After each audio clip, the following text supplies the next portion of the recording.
basically all the studies that they've seen is from 10 to 2 in the morning is really when your body does all like the muscle recovery. So if you've done a really cellular damaging workout and you get to bed at like 1 o'clock in the morning, you're basically giving yourself 1 hour to do some recovery. And that's probably why, if you've ever done that before and you woke up the next day and you're like hurting really badly, probably has to do with the sleep you got the night before. The rest of your sleep is more like psychoactive, other mental stuff. So those first 4 hours are real important. So I try to get to bed by 9:30, 10. That's usually when I go to sleep, and I generally wake up 5:36. If I coach till 5:30 a.m., I obviously wake up at 5. But yeah, I mean that's my general schedule. Everyone's a little different, but more hours before midnight, the better. That's my best advice for that. And there's this little sleep cycle alarm clock that you can get. Yeah, I think it's called Sleep Cycle Alarm. It's this little orange icon. Oh, you can't see it from there. Oh, it's a little orange icon. It's on the App Store if you have an iPhone.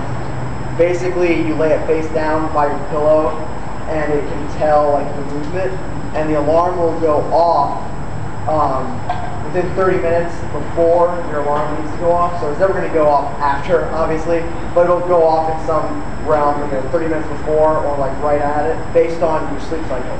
So if it can tell you're kind of waking up out of deep sleep or dream state and moving more, the alarm will kick off. So it wakes you up when you're at your most, naturally awoken state.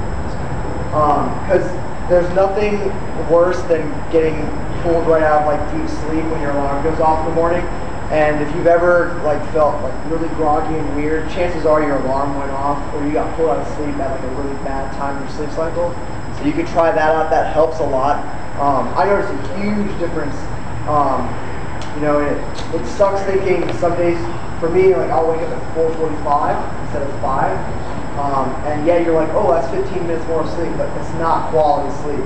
You get woken up, at 5 and you're in the middle of deep sleep, it's gonna hit you hard. So it's much better to wake up at 4:45 and feel awake and be good.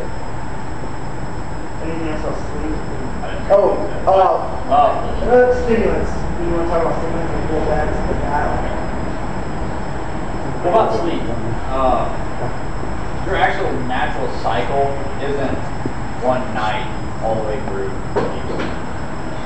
Your actual cycle is 2 shorter intervals. You wake up, do something step a little bit, and go back to sleep. That's kind of natural. You can do that. It's not optional. Because you're recovering and you get a lot of stress out of your day. But if that happens, write it down. There's nothing to say you do.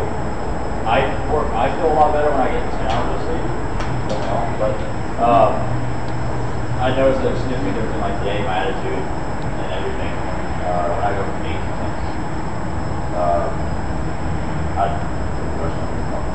Go to bed as early as you can. Wake up without an alarm if possible.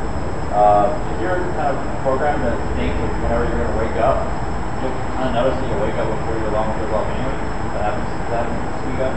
That's a good thing to happen. That means you're getting the right amount of sleep. Yeah. I know that I can get up at 6 o'clock in the morning, then 6:50, I'm like, okay, cool. But you look at your phone, like, oh, I get 10 more minutes of sleep. Just go ahead and get up. Oh yeah. Yes. Get rid of your snooze button. Get out. You wake up, get out of bed. But one thing that will help with the sleep and quality of sleep is just try to stay away from avoid stimulants. Within a few hours of bedtime. Stimulants can be light. They can be like chocolate and sugar. They can be coffee, stuff like that. Really try to limit those things within a few hours of going to bed. Sit in bed, dim your light, read a book for a little bit. Stuff like that will help you get prepared to go to sleep, and you'll notice your sleep is of higher quality when you do that.